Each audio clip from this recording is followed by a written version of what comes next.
अपनी मां को विलेन द्वारा धमकाते हुए देखकर छोटा ड्रैगन पहली बार आग उगलने की कोशिश करता है। जादूगर देखकर हैरान हो जाता है, लेकिन इससे पहले कि वह प्रतिक्रिया दे सके, अचानक आग का एक गोला हमला करता है। उसने छोटे ड्रैगन की शक्ति को बहुत कम समझा है। जैसे ही तीनों छोटे ड्रैगन एक साथ आग उगलते हैं, भयानक ड्रैगन फायर तुरंत जादूगर को अपनी चपेट में ले लेती है।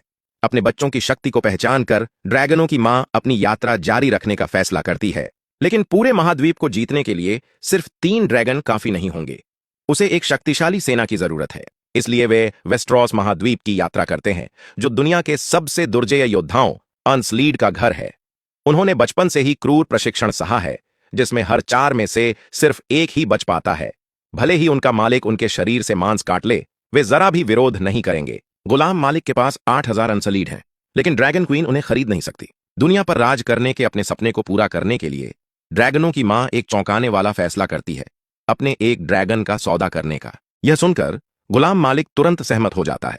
आखिरकार ड्रैगन दुनिया के सबसे कीमती जीव हैं, जो लगभग किसी भी चीज से ज्यादा मूल्यवान है। उसके सलाहकार उसे रोकने की कोशिश करते हैं, लेकिन ड्रैगन क्वीन अडिग रहती है, जैसे सब कुछ योजना के अनुसार चल रहा हो। अगले दिन वह वादा किए गए ड्रैगन को लाती है।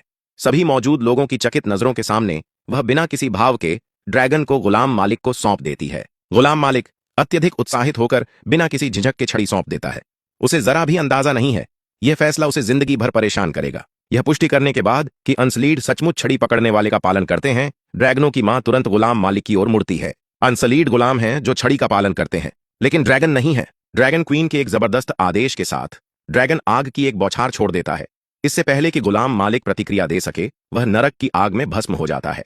दुश्मन सेनाएं अनसलीड द्वारा एक पल में खत्म कर दी जाती हैं। बस ऐसे ही एक भी सैनिक खोए बिना ड्रैगनों की मां 8000 अनसलीड पर दावा करती है। ड्रैगन क्वीन एक और भी साहसिक फैसला करेगी।